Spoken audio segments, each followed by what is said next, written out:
Hello everybody and welcome to the series of video lectures on another new subject that is strength of material। और इस subject को ही civil department में mechanics of structure कहता है। Before we start with this new subject, let us first try to understand कि what we are actually going to learn in this new subject that is strength of material। इसको start करने से पहले हम थोड़ा सा देख लें कि लास्ट सेमेस्टर में जो हमने सब्जेक्ट पढ़ा था इंजीनियरिंग मैकेनिक्स, ओके, उसमें और ये जो नया सब्जेक्ट है स्ट्रेंथ ऑफ मटेरियल, दोनों में डिफरेंस क्या है। एक और चीज बोल दूं, जब भी मैं स्ट्रेंथ ऑफ मटेरियल बोलूं या फिर सॉम बोलूं, बाय डिफॉल्ट उसके अंदर ना सॉम भी आ जाता है और मॉस भी आ जाता है, दोनों चीज आ जाता है। ठीक है, सिविल एंड मैकेनिकल डिपार्टमेंट दोनों के लिए ही ये कोर्स एप्लीकेबल है। तो जब भी मैं सॉम बोलूं इसका मतलब it is I am talking about MOS, जब मैं मॉस बोलूं तो मतलब मैं सॉम के बारे में बात कर रहा हूं। Okay, so before we start with this subject, let us first try to identify कि हम इस सब्जेक्ट में किस एरिया के ऊपर फोकस करेंगे। राइट, लास्ट सेमेस्टर में जो हमने इंजीनियरिंग मैकेनिक्स हमने पढ़ा था उसका डेफिनेशन क्या था इंजीनियरिंग मैकेनिक्स का, कि engineering mechanics is a branch of science which deals with forces and there effects on rigid bodies. Okay, अगर तुम लोगों ने मेरा वीडियोस अगर देखे हैं तो उसमें क्लियरली मैंने डिफाइन किया था कि ये रिजिड बॉडीज का मतलब क्या है। ठीक है, rigid bodies are those body which does not bend, which does not twist, which does not break or does not change its size and shape. Okay, so what are rigid bodies? Rigid bodies are those bodies which does not change their original shape and size, या फिर which does not break, या फिर which does not get twisted, या फिर which does not get what bend। तो ये था mechanics. Okay, तो इसका मतलब क्या था कि मैकेनिक्स में जब भी कोई फोर्स किसी बॉडी के ऊपर एक्ट होगा, वो बॉडी बेंड नहीं होगा, वो बॉडी ट्विस्ट नहीं होगा, वो बॉडी ब्रेक नहीं होगा और उस बॉडी का शेप एंड साइज चेंज नहीं होगा। ओके, तो मैकेनिक्स में हम लोग सिर्फ किसके बारे में बात कर रहे थे? We were talking about velocity, okay, फिर उसका मोशन, बॉडी का मोशन, राइट, इस बारे में बात कर रहे थे हम लोग। लेकिन बेंड नहीं होगा बॉडी, ट्विस्ट नहीं होगा बॉडी, ब्रेक नहीं होगा और उसका शेप एंड साइज चेंज नहीं होगा। तो ये था mechanics. So this was engineering mechanics, EM. अभी ये सब्जेक्ट जो है ना सॉम या फिर जिसे हम कहते हैं मॉस, इसका डेफिनेशन क्या है? इसका डेफिनेशन ऐसा रहेगा कि again it's a branch of science which deals with forces and their effect on non rigid bodies. Okay, non rigid bodies कौन है? Non rigid bodies are those bodies which deform under the action of external force. What are non-rigid bodies? Non-rigid bodies are those bodies which deform under the action of external force. Deformation का मतलब क्या? Deformation का मतलब क्या कि the body will bend. Number 2, the body will get twisted. Number 3, the body will break. Number 4, the body will change its shape and size.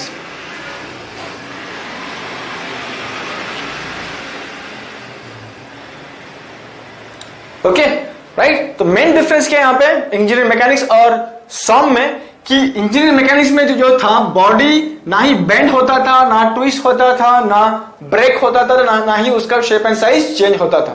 लेकिन सॉम में क्या होगा? बॉडी बेंड होगा, बॉडी ट्विस्ट होगा, बॉडी ब्रेक होगा और बॉडी का shape and size change होगा। ठीक है, तो इसमें हम लोग क्या देखेंगे कि अगर हम लोग सिलेबस देखें, चैप्टर्स देखें, तो हमें मालूम पड़ेगा कि हर एक चीज के लिए एक चैप्टर डेडिकेटेड है। ओके, तो सॉम में, मॉस में हम लोग किस पे फोकस करेंगे कि forces and their effect on the non rigid bodies, और उस फोर्स की वजह से क्या हो रहा है, बॉडी का शेप एंड साइज चेंज हो रहा है, बॉडी ब्रेक हो सकता है, बॉडी ट्विस्ट हो सकता है या फिर बॉडी बेंड हो सकता है। तो हमें पढ़ना है कि because of the force body कितना बेंड हो रहा है, because of the force body कितना ट्विस्ट हो रहा है, because of the force body कितना कितना कितना उसका शेप एंड साइज चेंज हो रहा है, या फिर because of the force body break हो रहा है कि नहीं हो रहा है, हमें वो स्टडी करना है, हमें उसका एनालिसिस करना है in the subject which is known as SOM, that is strength of material, या फिर उसका दूसरा नाम जो सिविल वाले कहते हैं, क्या कहते हैं उसे, MOS, that is mechanism of structure, right. So this is the basic difference between engineering mechanics and strength of material, strength of material, या फिर जिसे हम क्या कहते हैं, मैकेनिज्म ऑफ स्ट्रक्चर. ठीक है. So now let's move ahead, आगे बढ़ते हैं. हमें मालूम है कि दोनों सब्जेक्ट में मेन रोल क्या है, किसका रोल है, मेन रोल फोर्स का. ठीक है, मेन रोल किसका है, फोर्स का. फोर्स एक बॉडी पे एक्ट होगा और उसका इफेक्ट बॉडी के ऊपर नजर आएगा हमें. नाउ हमें मालूम है what is a force. Okay, force का डेफिनेशन हमें ऑलरेडी मालूम है और आई एक्सपेक्ट कि तुम्हें भी मतलब ये ठीक से मालूम होगा कि हम लोग इसको क्लियरली डिफाइन किया था इंजीनियरिंग मैकेनिक्स में, हमने देखा था कि फोर्स क्या होता है.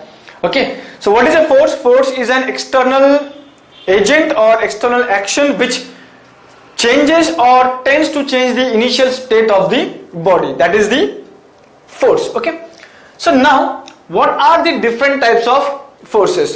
Okay, let us list out what are the different types of forces. First force is tensile force. Second force is compressive force. Third force is shear force. Fourth force is bending force. Fifth force is torsional force. ठीक है, ये force हमने engineering mechanics में नहीं देखा था, लेकिन सॉम में हमें जानना जरूरी है कि ये डिफरेंट टाइप्स ऑफ फोर्स क्या है और इन डिफरेंट टाइप्स का फोर्स का इफेक्ट बॉडी के ऊपर क्या है. ठीक है, right. So tensile force, compressive force, shear force, bending force and torsional force, right. So now let us try to understand what do you mean by tensile force, compressive force and shear force. हम अभी सिर्फ ये first, second, third के ऊपर focus करेंगे. ये दो जो है हम लोग उसको बाद में देखेंगे कि एक्चुअली वो क्या होता है. Okay, so now let us focus on tensile force. So let us consider a body. Let us consider a body. This is a body. Let us consider a body. Body का एक axis होगा. So let's say this is the axis of the body. हम अभी क्या define कर रहे हैं, we are defining what, tensile force, right. तो let us consider a body and the body has its own axis. Now, if I am applying a force on both the sides, let's say P is the magnitude of force, okay, on both the sides, acting away from the point of application, acting away from the point of application. हमें फिर से मालूम होना चाहिए what do you mean by point of application. Okay, the point where the force is acting is known as point of application. तो यहां पे देखो कि यहां पे फोर्स एक्ट हो रहा है, this force is acting away from the point of application. यहां पे देखो फोर्स एक्ट हो रहा है और ये जो फोर्स है कहां पे एक्ट हो रहा है, it's acting going away from the point of application. तो जब भी कोई फोर्स पॉइंट ऑफ एप्लीकेशन से दूर जा रहा है, it moves away from the point of application, तो हम इसे क्या कहते हैं, हम इसे कहेंगे टेंसाइल फोर्स. उस फोर्स को हम क्या कहेंगे, टेंसाइल फोर्स. नाउ अनदर एक बॉडी लेते हैं. Late us consider another body. Again this body will have its own axis. अगर अभी जो फोर्स एक्ट हो रहा है वो अगर पॉइंट ऑफ एप्लीकेशन की तरफ जा रहा है, if this force is moving towards the point of application, okay, यहां पर नजर आ रहा है this is the point of application, this is the point of application and this two forces are moving towards the point of application. तो इस force को हम क्या कहेंगे, कंप्रेसिव फोर्स. इस फोर्स को हम क्या कहेंगे, compressive force. Okay, so this is tensile force, this is compressive force. Force moving away from the point of application is known as tensile force. Force moving towards the point of application is known as compressive force. ठीक है. Shear force पढ़ने से पहले हम ये दो force के बारे में थोड़ा बहुत जानकारी ले लेते हैं, ठीक है। Now what is the effect of tensile force on the body? What is the effect of tensile force on the body? ये टेंसाइल फोर्स क्या करेगा? दो काम करेगा। पहला, it will increase the length of the body. Tensile force क्या करेगा? It will increase. Obviously अगर मैं दोनों साइड से पकड़ करके खींचूं तो उसका लेंथ क्या होगा? ऑब्वियसली इंक्रीज होगा।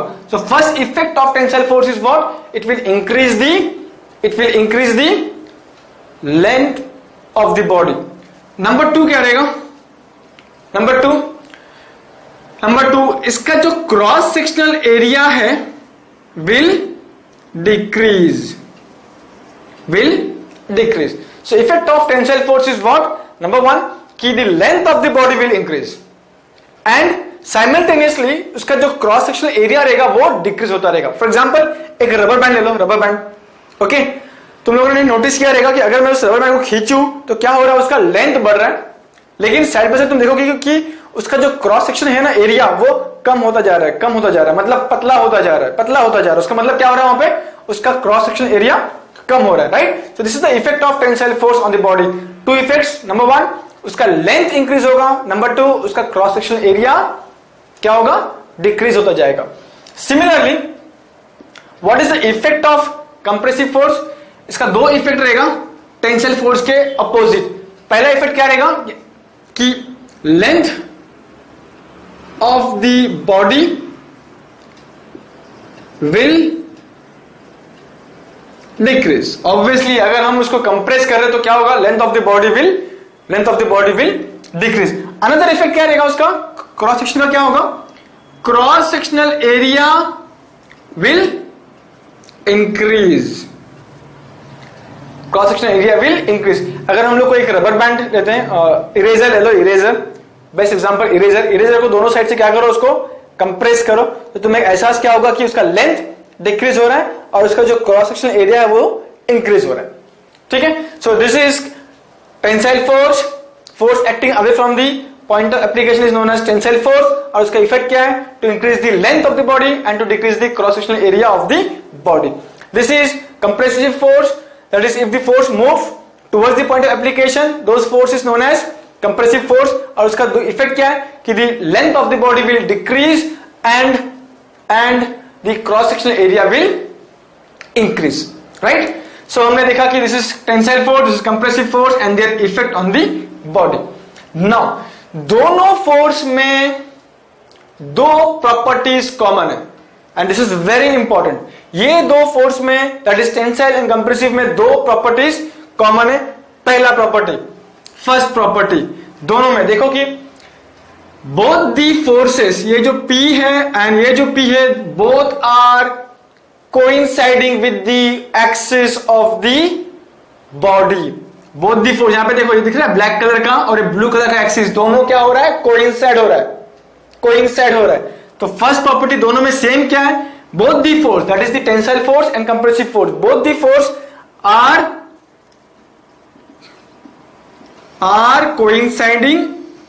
coinciding with the axis of the body. Okay, both क्या हो रहा है यहां पे? They are coinciding with the axis of the body. Number 2, second number क्या है? सेकेंड पे क्या रहेगा कि यहां पे देखो ये जो फोर्स है that is perpendicular to the cross sectional area. इधर भी देखो compressive force and tensile force both are perpendicular to the cross sectional area. So both are perpendicular to the cross sectional area of the body okay, right. So this is tensile force, compressive force, दोनों में दो points common है। क्या है वो? First कि this two forces will coincide with the axis of the body, ठीक है। और it will be, second point क्या है? कि the force will be acting perpendicular to the cross sectional of the cross sectional area of the body. ठीक है, तो जो भी फोर्स ये दो प्रॉपर्टीज को क्वालिफाई करेगा, सेटिस्फाई करेगा, तो वो आइदर टेंसाइल फोर्स बनेगा या फिर कंप्रेसिव फोर्स बनेगा। क्लियर? ओके, तो टेंसाइल फोर्स उसका इफेक्ट, कंप्रेसिव फोर्स और उसका effect, and this are the two properties जो दोनों में कॉमन है। राइट? तो अभी हमने क्या देखा? टेंसाइल फोर्स देखा, कंप्रेसिव फोर्स देखा। Now let us see what is shear force. Shear force और इसमें बाकी दो फोर्स में क्या डिफरेंस है? Shear force, again let us consider a body. Let us consider a body.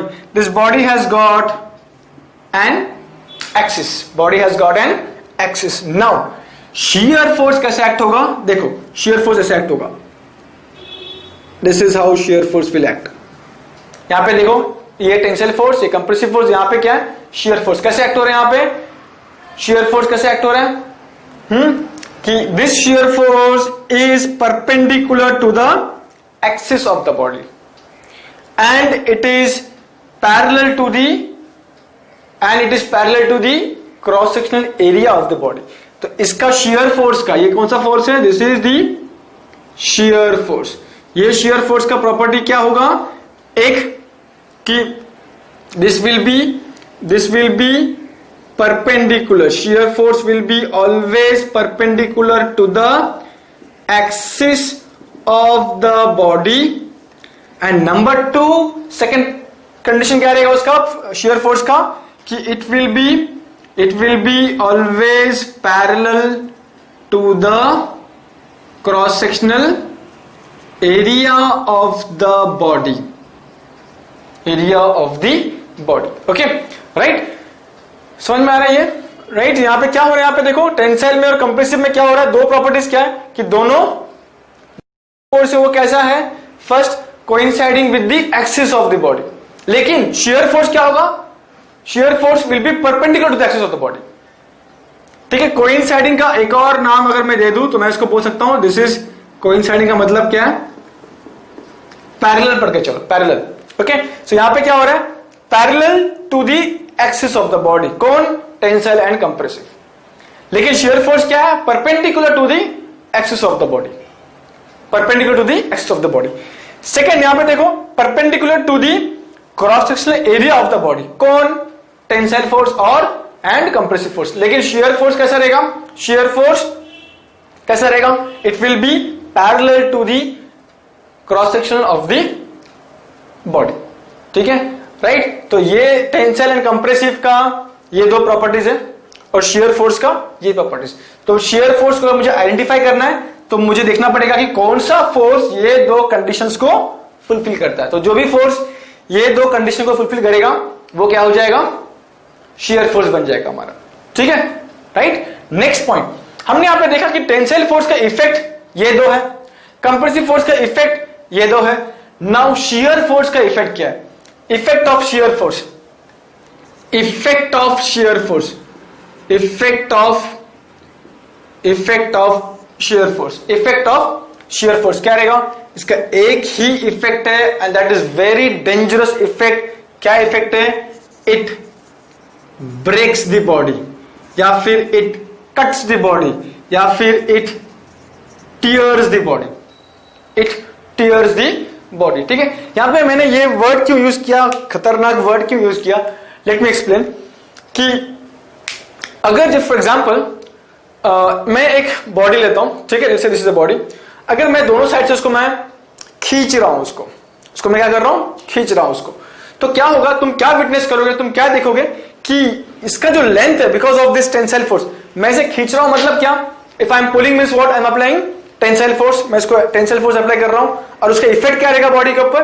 The length will increase and उसका जो क्रॉस सेक्शनल एरिया रहेगा वो क्या होगा?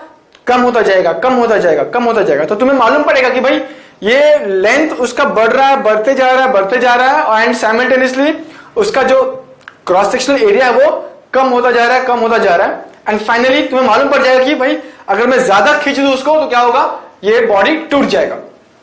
राइट? तो तुम्हें एक अंदाजा होगा, यू कैन फोरकास्ट कि ये जो है अभी टूटने वाला है और ज्यादा फोर्स अगर अप्लाई करूं तो ये बॉडी टूट जाएगा बिकॉज ऑफ टेंसाइल फोर्स। ठीक है। सेकंड, अगर कंप्रेसिव फोर्स अप्लाई करता हूं तो देखो क्या होगा, अगर मैं उसको कंप्रेसिव फोर्स अप्लाई करता हूं तो उसका लेंथ छोटा होता जाएगा और उसका क्रॉस सेक्शनल एरिया क्या होगा, बढ़ता जाएगा और तुम्हें एक आइडिया मिलेगा कि भाई अगर मैं और ज्यादा कंप्रेस करूं तो हो सकता है कि ये जो बॉडी है वो क्रश हो जाए, चूरा हो जाए उसका। ठीक है। लेकिन शियर फोर्स जो है वो कैसा है कि शियर फोर्स जब एक्ट होता है ना तो वो ब्रेक होने से पहले हमें कोई प्रायर इंटीमेशन देता नहीं है, कोई निशानी देता नहीं है हमें। वो क्या करता है, सीधा बॉडी को कट कर देता है। टेंसाइल फोर्स में क्या होता है, तुम्हें मालूम पड़ता है कि भाई इसका लेंथ इंक्रीज हो रहा है, इंक्रीज होते अब ज्यादा करूंगा तो वो टूट जाएगा, तो तुम्हें एक इंडिकेशन मिलता है। फिर तुम क्या करते हो, वो फोर्स को कम कर देते हो। उसके बाद फिर अगर कंप्रेसिव फोर्स है तो क्या होगा, हम क्या देखते हैं कि लेंथ उसका छोटा हो रहा है, लेकिन फिर हमें एक एहसास होता है कि अगर मैं और फोर्स अप्लाई करूं तो क्या होगा, वो टूट जाएगा, क्रश हो जाएगा। ठीक है। लेकिन शियर फोर्स में ऐसा नहीं है, तुम्हें मालूम ही नहीं पड़ेगा कि ये बॉडी कब टूट रहा है। इसलिए शियर फोर्स जो है वो काफी खतरनाक होता है। Shear force very dangerous. और जब भी हम लोग डिजाइन करते हैं कोई भी एक चीज तो वी बेसिकली हम किस पे फोकस करते हैं, शियर फोर्स में। हम पहले ये देखते हैं कि ये जो बॉडी है वो शियर फोर्स की वजह से कहां टूट ना जाए। Okay, so these are the three forces, tensile, compressive, shear. ये है this is tensile, this is compressive. इनका इफेक्ट हमको मालूम होना चाहिए, हर एक फोर्स का इफेक्ट मालूम होना चाहिए, टेंसाइल का इफेक्ट, कंप्रेसिव का इफेक्ट एंड शियर फोर्स का इफेक्ट। टेंसाइल एंड कंप्रेसिव का ये दो प्रॉपर्टीज है, ओके, कि it will be coinciding with the axis of the body, और दूसरा क्या है, it will be perpendicular to the cross sectional area of the body. लेकिन शियर फोर्स का अलग है। क्या अलग है उसका, कि यहां पे शियर फोर्स अलग क्यों है, क्या है अलग उसका, कि it is perpendicular to the axis of the body and parallel to the cross sectional area of the body. Okay, तो ये था तीनों force, compressive, tensile and shear force. Now let us एक एग्जांपल लेते हैं और देखते हैं कि how to identify the tensile force and shear force. एक एग्जांपल लेता हूं छोटा सा, देन विल मूव अहेड, आगे बढ़ेंगे। ओके, लेट्स से ये दो प्लेट्स हैं, ये काफी एग्जांपल, काफी फेमस एग्जांपल, ये हर टेक्स्ट बुक में हमको नजर आता है। ठीक है, तो हमने ये दो प्लेट ए एंड बी को क्या किया, इसको क्या कहते हैं, रिवेट कहते हैं, इसको रिवेट कहते हैं। ठीक है, तो रिवेट का एक एक्सिस है बॉडी का, ये मेन बॉडी जो है ना, ए उसका एक्सिस रहेगा और बी का भी ये एक्सिस है। ये कौन है, बॉडी बी। अब मैं क्या कर रहा हूं, at point A I am applying tensile force P, at point B I am applying tensile force P। अब यहां पे तीन बॉडी है, बॉडी ए, बॉडी बी और ये let's say body C. Body सी का नाम क्या है, रिवेट। बॉडी सी का नाम क्या है, रिवेट। अब मेरा सवाल है कि ये तीन बॉडी में से कौन सा बॉडी टूटेगा, कौन सा बॉडी टूटेगा। ओके, एनालाइज करो कि बॉडी ए के ऊपर कौन सा फोर्स एक्ट हो रहा है, ए के ऊपर टेंसाइल फोर्स। बॉडी बी के ऊपर कौन सा फोर्स एक्ट हो रहा है, टेंसाइल फोर्स। अगर मैं ये जो फोर्स एक्ट हो रहा है टेंसाइल फोर्स, अगर मैं उसको एक्सटेंड करूं, आगे तक एक्सटेंड करूं, तो मुझे क्या नजर आ रहा है कि ये सेम टेंसाइल फोर्स जो है ना बॉडी सी के लिए क्या है, परपेंडिकुलर है। राइट, सेम फोर्स जो टेंसाइल है बी को, जो टेंसाइल है फोर्स, वही फोर्स अगर मैं उसको लाइन ऑफ एक्शन को एक्सटेंड करूं और बॉडी सी का एक्सिस के पास लेके आऊं तो मुझे क्या मालूम पड़ेगा, it is acting perpendicular to the axis of body C. Similarly अगर मैं ये टेंसाइल फोर्स जो ए में एक्ट हो रहा है ए के ऊपर, अगर मैं उसको एक्सटेंड करूं तो मालूम पड़ेगा कि ये जो है फोर्स वो बॉडी सी का जो एक्सिस है उसको परपेंडिकुलर है। ठीक है, राइट। तो ये सेम टेंसाइल फोर्स जो ए के ऊपर एक्ट हो रहा है, सेम फोर्स सी को क्या बन रहा है, shear force. Tensile force body A को है, सेम फोर्स बॉडी सी के लिए क्या बन गया, शियर फोर्स। बॉडी बी के ऊपर जो टेंसाइल फोर्स एक्ट हो रहा है वही सेम फोर्स बॉडी सी के लिए क्या बन गया, शियर फोर्स। इसका मतलब क्या है, शियर फोर्स जब भी एक्ट होगा उस बॉडी का इफेक्ट क्या रहेगा, उस बॉडी के ऊपर इफेक्ट क्या रहेगा, that body will either break, cut या फिर टियर। तो ये जो बॉडी सी है ना, ये बॉडी सी टूटेगा because of shear force, because of shear force, right. तो यहां पे देखो कि शियर फोर्स का जो कंडीशन क्या था, कंडीशन टू कंडीशन कि it should be perpendicular to the axis of the body. तो यहां पे हम देखेंगे कि ये जो फोर्स है, जो फोर्स बी को टेंसाइल है, वही फोर्स बॉडी सी को क्या है, परपेंडिकुलर बन गया, hence it is a shear force, hence it is a shear force, right?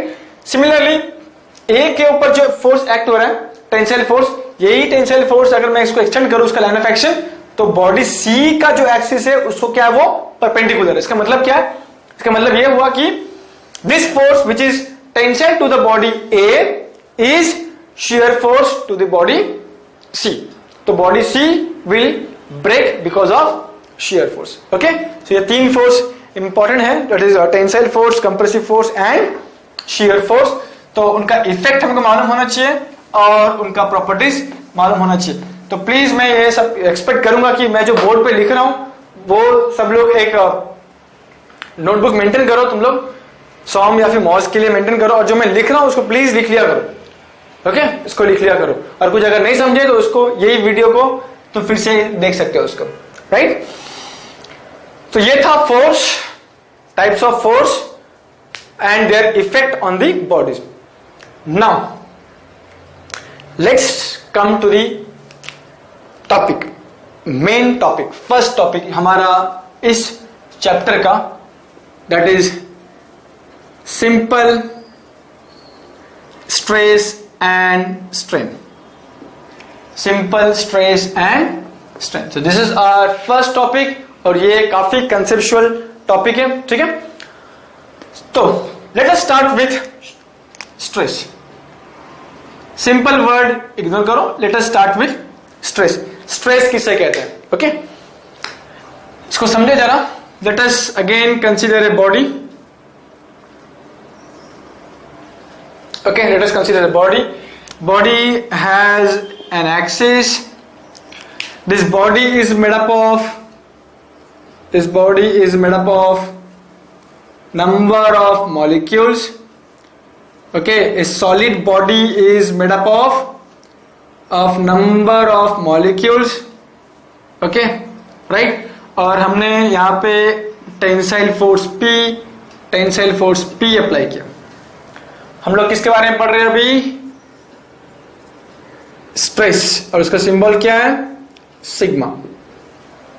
Stress को समझने के लिए यहां पे ध्यान देते हैं। एक बॉडी है एंड वी नो कि every body is made up of number of molecules, and in case of solid bodies this molecules are attracted to each other with a force called as cohesive force, with a force known as cohesive force.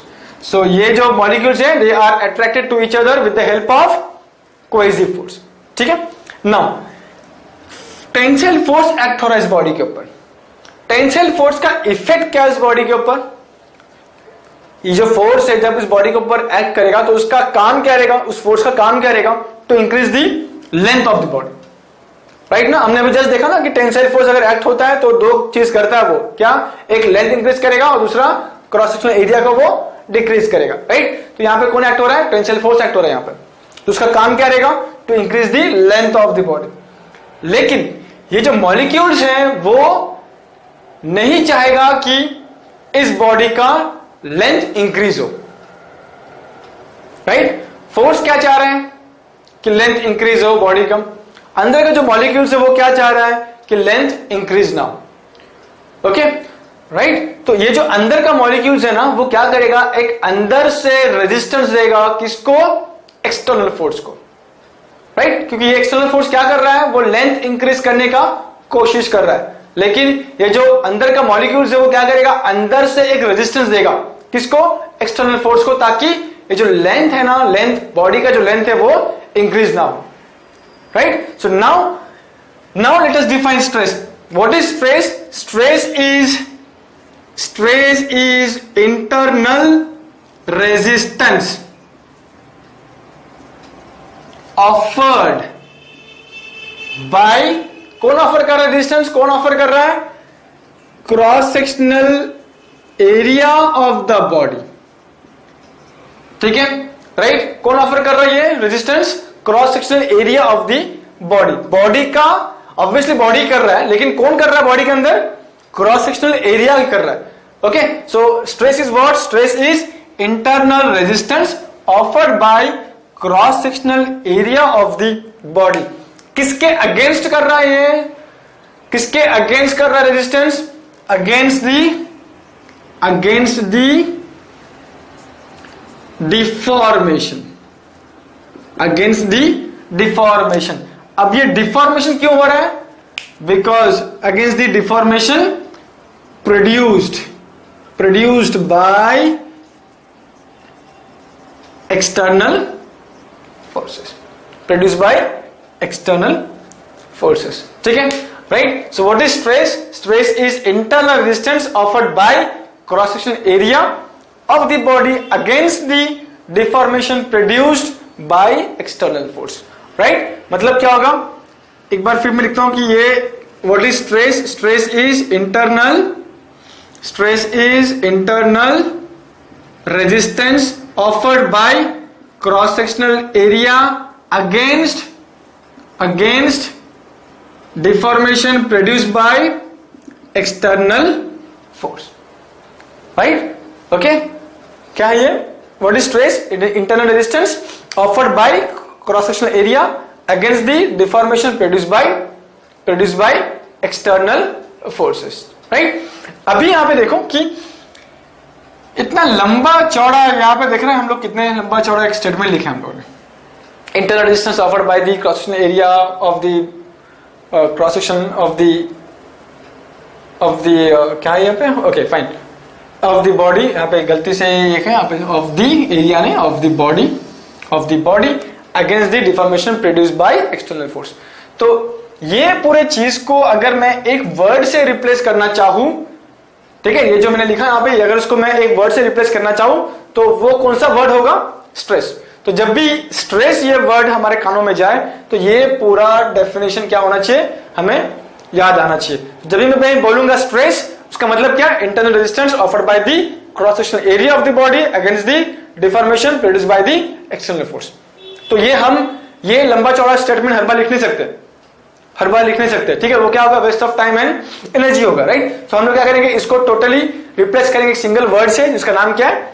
Stress, right? तो stress is what? Internal resistance offered by the cross sectional area against the deformation produced by the external force. तो अगर मैं external force को निकाल दूं, remove कर दूं, तो डिफॉर्मेशन नहीं होगा।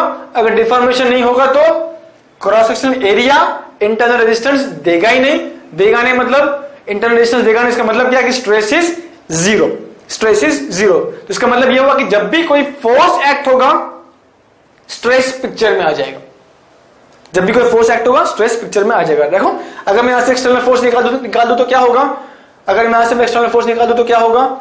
डिफॉर्मेशन निकल जाएगा, क्योंकि अगर फोर्स ही नहीं है तो लेंथ इंक्रीज या फिर डिक्रीज होगा नहीं, डिफॉर्मेशन नहीं होगा। देन क्रॉस सेक्शनल एरिया जो है वो क्या करेगा? इंटरनल रेजिस्टेंस देगा नहीं। क्यों नहीं देगा? क्योंकि वहां पे डिफॉर्मेशन नहीं है। डिफॉर्मेशन क्यों नहीं है? बिकॉज फोर्स नहीं है, राइट? तो इसका मतलब ये है कि अगर मैं फोर्स निकाल दूं तो इंटरनल रेजिस्टेंस कितना? जीरो। उसका मतलब क्या? इसका मतलब ये हुआ कि स्ट्रेस कितना है? Stress is zero, okay, right? Therefore stress, definition of stress is the ratio of external force by sectional area, that is therefore is equal to stress is equal to what is external force? P by area, और stress का, यह stress और stress का unit क्या रहेगा? इसका unit है newton पर mm², ठीक है, राइट? सो नेक्स्ट टाइम से अगर कोई पूछे कि व्हाट इज स्ट्रेस, प्लीज ये मत बताओ कि it is a ratio of force and force by area, नहीं वैसा नहीं। कोई अगर पूछे व्हाट इज स्ट्रेस, तो ये पूरा डेफिनेशन उनको बोलना आना चाहिए कि it is internal resistance offered by the cross sectional area of the body against the deformation produced by the external force, right?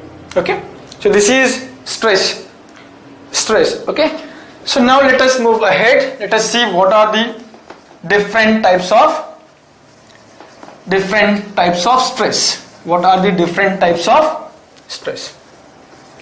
Okay, now different types of stress. पहला stress is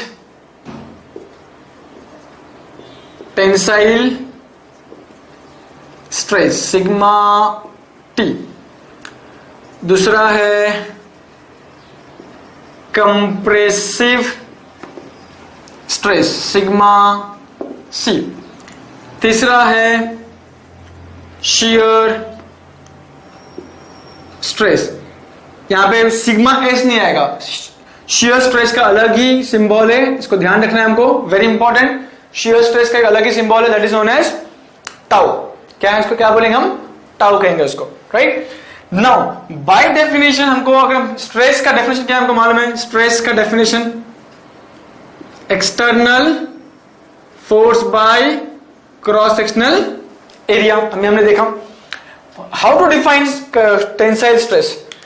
tensile stress का definition कैसा रहेगा कि it is the ratio of external tensile force by cross sectional area. Compressive force का क्या रहेगा? It is the ratio of external compressive force by cross sectional area. Shear force का कैसा रहेगा? शियर स्ट्रेस का डेफिनेशन कैसा रहेगा? It is the ratio of external shear force by cross sectional area, ठीक है? So this is stress.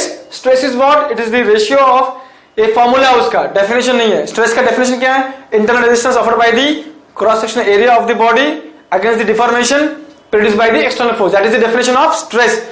अगर हम बोले कि what is the formula of stress, formula क्या है? External force by cross sectional area, okay?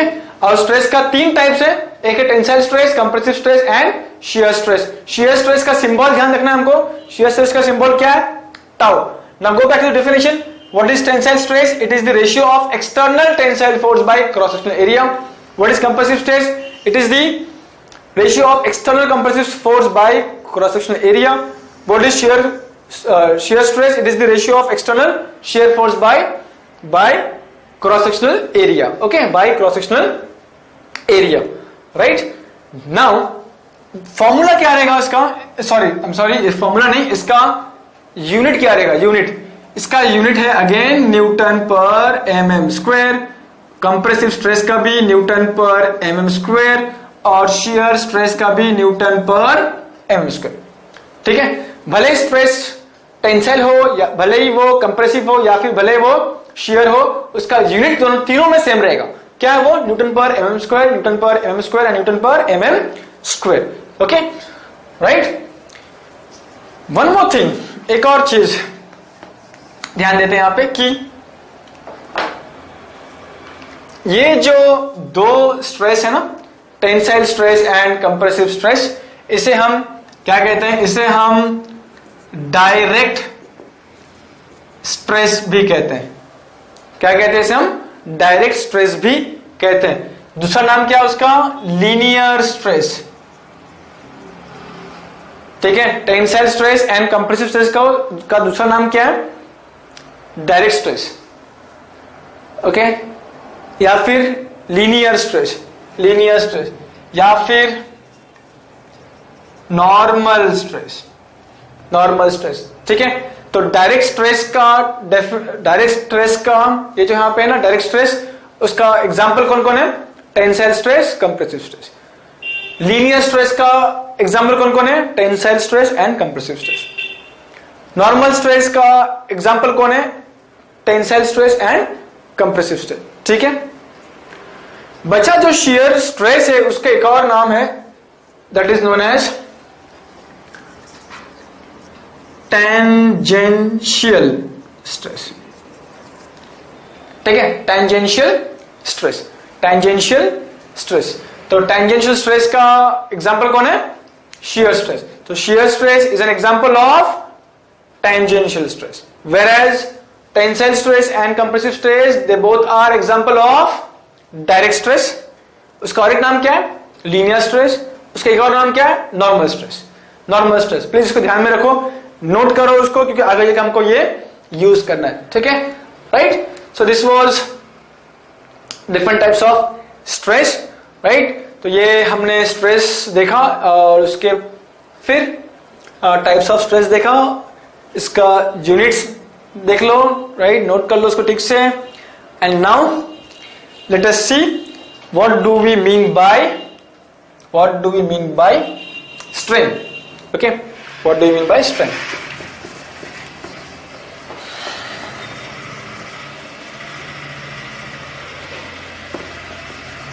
Strain.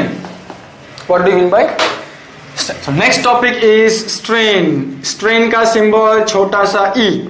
Strain, छोटा e. Okay. Now, how to define strain? Strain is how to define strain? Strain is the measurement of deformation. All right, strain is the measurement of deformation produced in the body because of external force. ठीक है, this is known as strain. तो अभी ये जो है ना, measurement of deformation produce in the body because of external force, ये लंबा चौड़ा स्टेटमेंट ना लिख के मैं अगर एक ही वर्ड से उसको रिप्लेस करना चाहूं तो मैं क्या बोलूंगा उसको? स्ट्रेन. देयरफॉर स्ट्रेन का फॉर्मूला क्या है कि change in dimension by original dimension. Change in dimension by original dimension. Dimension कुछ भी हो सकता है. ओके, डायमेंशन कुछ भी हो सकता है. डायमेंशन हमारा बॉडी का लेंथ हो सकता है, डायमेंशन बॉडी का थिकनेस हो सकता है, डायमेंशन बॉडी का विड्थ हो सकता है, डायमेंशन बॉडी का हाइट हो सकता है, कुछ भी हो सकता है. ठीक है, तो dimension can be length, can be thickness, can be width, can be height. या फिर एक और चीज हो सकता है, डायमीटर भी हो सकता है. ओके, डायमीटर भी हो सकता है. So this is the general formula of strain, that is change in dimension by original dimension. Okay, change in dimension by original dimension.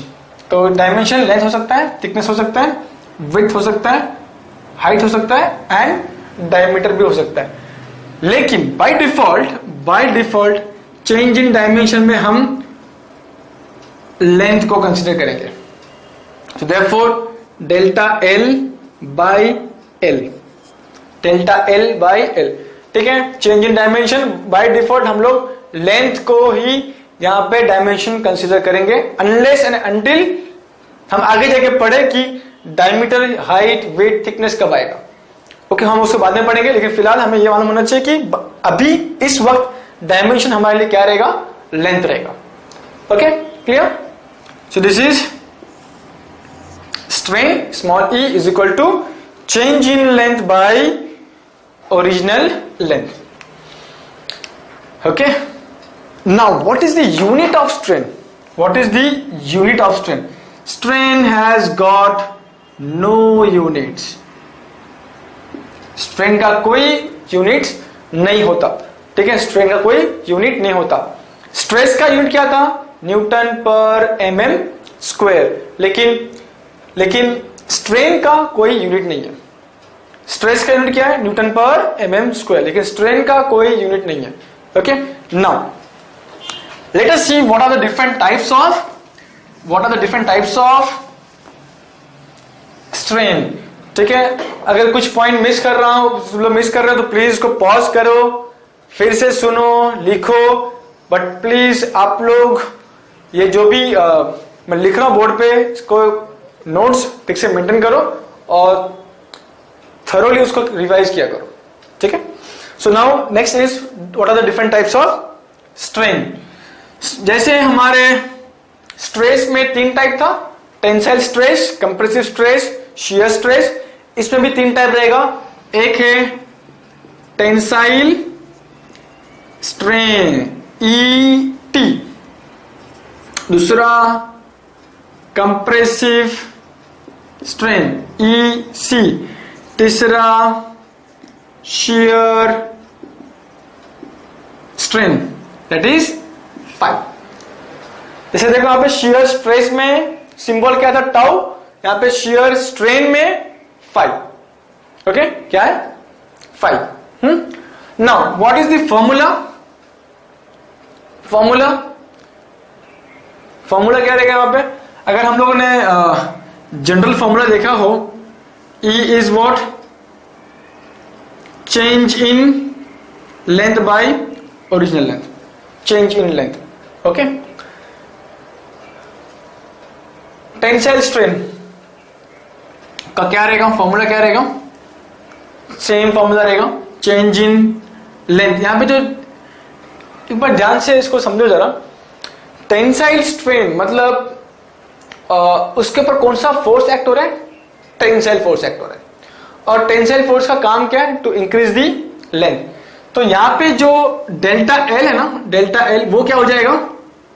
Increase in length, increase in length. उसको भी हम क्या कहते हैं? डेल्टा एल से ही denote करते हैं। Increase in length को हम लोग डेल्टा एल से ही डिनोट करते हैं, by original length. Okay, same है ना, delta L by L, delta L by L. लेकिन टेंसाइल में क्या होगा? टेंसाइल फोर्स एक्ट होता है जिसके वजह से लेंथ क्या होता है? इंक्रीज होता है। तो उस इंक्रीज इन लेंथ को हम क्या कहते हैं? चेंज इन लेंथ कहते हैं, डेल्टा एल से भी डिनोट करते हैं। सिमिलरली कंप्रेसिव स्ट्रेन कैसे डिफाइन करेंगे? फॉर्मूला, इसमें क्या होगा? कंप्रेसिव फोर्स एक्ट हो रहा है, इसलिए उसका लेंथ क्या होगा? Decrease in length.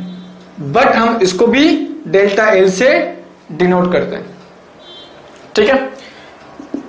Now shear strain जो है ना, उसके लिए ऐसा कोई ये नहीं है कि break in length by original length, ऐसा कोई फॉर्मूला नहीं है। इसका एक अलग कंसेप्ट है, ठीक है, अलग कंसेप्ट है उसका। तो उसको देखते हैं कंसेप्ट क्या है। सो लेट्स से यहां पे एक बॉडी है, ओके, और मैंने क्या किया, इस बॉडी का जो लोअर पार्ट है उसको हमने लेट से फेविकॉल से चिपका दिया। उसको क्या किया हमने? इस बॉडी को नीचे फेविकॉल से चिपका दिया। तो अब ये बॉडी मूव नहीं हो सकता। तो बॉडी को नाम दे दिया मैंने ABCD, ABCD। टेंसाइल स्ट्रेन में कौन सा फोर्स एक्ट होगा? Tensile force. कंप्रेसिव स्ट्रेन में कौन सा फोर्स एक्ट होगा? Compressive force. शियर स्ट्रेन में कौन सा फोर्स एक्ट होगा? Shear force. So now this is the axis of the body. Shear force कैसे एक्ट होगा? It should be perpendicular to the axis of the body and parallel to the cross sectional area, ठीक है। So this is shear force. अभी ये body तो move नहीं हो सकता क्योंकि हमने क्या किया? नीचे उसको फिक्स कर दिया, राइट, इसको चिपका दिया हमने उसको। तो अभी ये शियर फोर्स क्या करेगा? क्या होगा उसका इफेक्ट? टिल्ट हो जाएगा, बॉडी टिल्ट होगा। अभी ये जो ए है, पॉइंट ए, वो इधर किधर आ जाएगा? A dash. बी जो है वो आगे की तरफ चला जाएगा, B डैश। और ये एक एंगल से टर्न होगा, टिल्ट होगा, राइट, टर्न टिल्ट होगा बाय सम एंगल फाई। और उसे हम क्या कहते हैं? उसे हम क्या कहेंगे उसको? Shear strain. क्या कहेंगे उसको? Shear strain. तो how to define shear strain? It is the angular deformation produced by shear force in a body। Please इस सबको नोट डाउन कर लिया करो, बुक में लिख लिया करो उसको कि what is shear strain? It is the angular deformation produced by shear force in a body and that is known as phi, angle of angle of twist या फिर एंगल ऑफ टर्न, ठीक है, एंगुलर डिफॉर्मेशन 5, राइट। अब सवाल उठता है कि tensile strain, compressive strain और शियर स्ट्रेन का यूनिट क्या है। हमको मालूम है कि मेन स्ट्रेन का कोई यूनिट नहीं होता, तो वैसे भी फिर टेंसाइल का भी कोई यूनिट नहीं होगा, कंप्रेसिव का भी कोई यूनिट नहीं होगा और शियर स्ट्रेन का भी कोई यूनिट नहीं होगा, ठीक है। Shear stress, tensile stress, compressive stress, उन सबका यूनिट क्या है, न्यूटन पर mm स्क्वायर। लेकिन shear strain, compressive strain, tensile strain का कोई यूनिट नहीं है। मेक इट श्योर कि तुम ये भूलो ना, okay.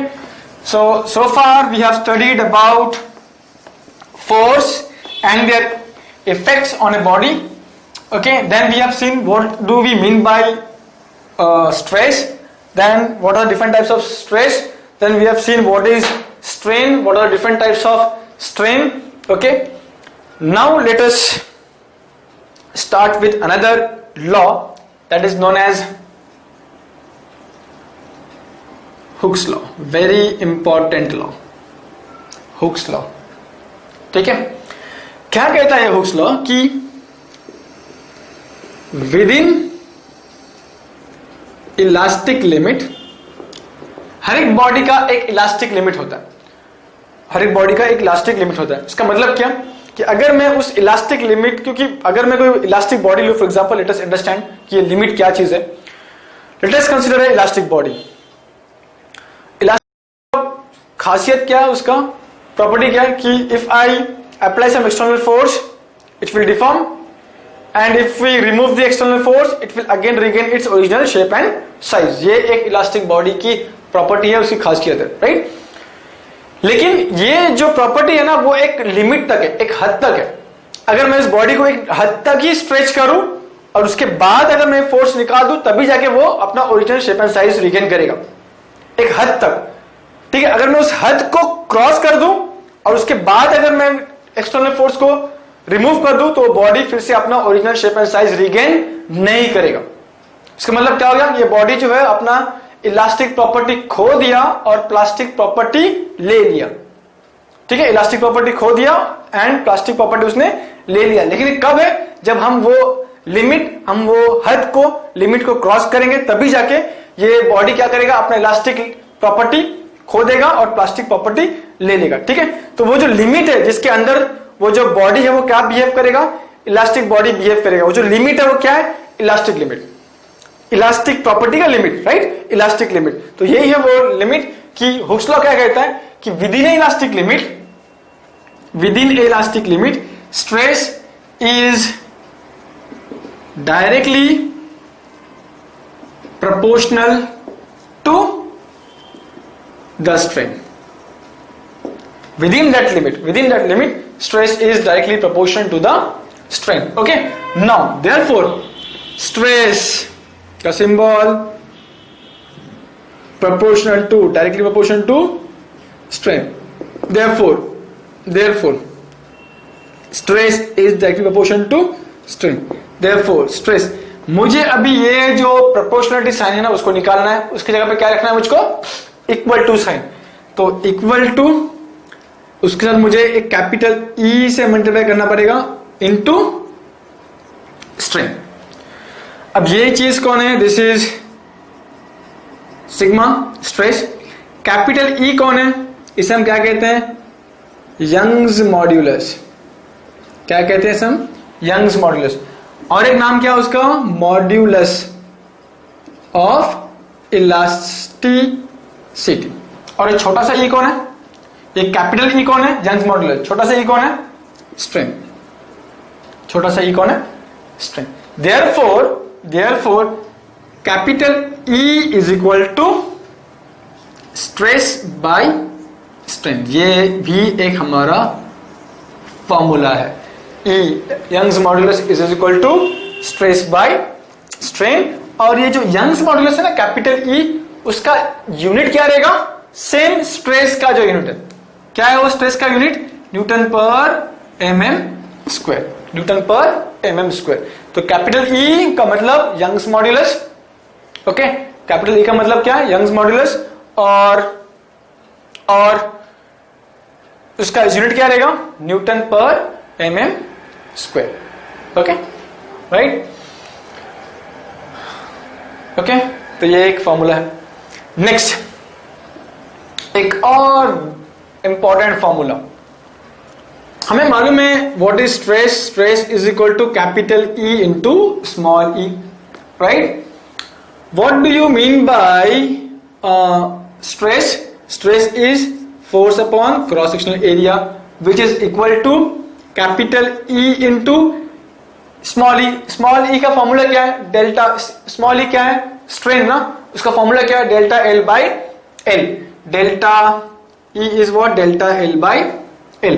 Therefore delta L, delta L को हम क्या कहते हैं, डिफॉर्मेशन। डेल्टा L क्या कहते हैं हम, deformation. Therefore delta L is equal to PL by AE, that is delta L is equal to PL by AE। This is very important formula. Delta L, delta L का मतलब क्या है, deformation. So deformation is equal to PL upon AE। P मतलब external force, L मतलब length, A मतलब cross sectional area and E मतलब capital E मतलब Young's modulus, that is modulus of elasticity. Okay right, so this was Hooke's law. क्या कहता है Hooke's law, within elastic limit stress is directly proportion to strain, stress is directly proportion to strain. ठीक है, अगर ये note नहीं किया होगा तुम लोगों ने तो इसको फिर से रिवाइंड करके पॉज करो और ये सब नोट्स लिख लो पहले। सो ये था theory part. Now let us move to numericals. ठीक है, तुम्हारे इसमें देखो क्वेश्चंस रहेंगे, उसको डाउनलोड कर लो, डाउनलोड करके उसका एक हार्ड कॉपी प्रिंट निकाल लो और जब भी ये वीडियो चलता रहे उसको साथ में लेके बैठना, हम जब सम सॉल्व करेंगे। ठीक है, so before we start let us first list down all the formulas. मैं तुमको ये बोलूंगा कि दो पेज फॉर्मूला के लिए छोड़ दो। हम जितना भी ये फर्स्ट चैप्टर में फॉर्मूला करेंगे ना, वो सबको हम लोग ये 2 पेज के अंदर ही लिस्ट डाउन करेंगे। ठीक है, तो लिस्ट ऑफ फॉर्मूला, पहला फॉर्मूला का लिस्ट। पहला formula, stress is equal to capital P by A। Stress is equal to external force by area and उसका यूनिट क्या है, न्यूटन पर mm square. Number 2, strain is equal to delta L by L और उसका कोई unit नहीं होता। Number 3, Hooke's law. क्या कहता है हुक्स लॉ, कि stress is directly proportional to strain, therefore stress is equal to capital E into small e, sorry. Fourth, capital E is equal to stress by strain. Capital E क्या है, Young's modulus. क्या है ये, Young's modulus और उसका unit क्या रहेगा, newton पर mm square. Okay, fifth formula क्या है, फिफ्थ फॉर्मूला डिफॉर्मेशन का फॉर्मूला। क्या है वो डिफॉर्मेशन का फॉर्मूला, डिफॉर्मेशन मतलब डेल्टा L, डिफॉर्मेशन मतलब delta L is equal to PL upon AE, PL upon AE और डेल्टा L का यूनिट क्या रहेगा, mm। क्या रहेगा, यूनिट mm। ठीक है, याद रखो कि जब भी लेंथ हो, लेंथ को हम हमेशा किस में रखेंगे, mm में, और फोर्स को हम हमेशा किस में रखेंगे, फोर्स को हमेशा किस में रखेंगे, न्यूटन में। राइट, तो ये 5 फॉर्मूलेज हैं। ये 5 फॉर्मूलेज के ऊपर अभी हम लोग क्या करेंगे, न्यूमेरिकल सॉल्व करेंगे। ठीक है, न्यूमेरिकल सॉल्व करेंगे। और 2 पेज छोड़ दो फॉर्मूलेज के लिए, क्योंकि ये सिर्फ 5 फॉर्मूलेज नहीं है, करीबन 15-16 फॉर्मूलेज हैं, 15-16 फॉर्मूलेज हैं और हम उसको 2 पेज के अंदर ही लिखने की कोशिश करेंगे ताकि हमें रिवीजन करने में इजी हो। ठीक है, राइट। तो ये फॉर्मूला लिख दिया है और इसको एक बार पढ़ लो, याद कर लो। 5 फॉर्मूलेज काफी सिंपल फॉर्मूलेज हैं और उसके ऊपर पूछने जाने वाले जो न्यूमेरिकल्स है वो भी काफी इजी है। ओके।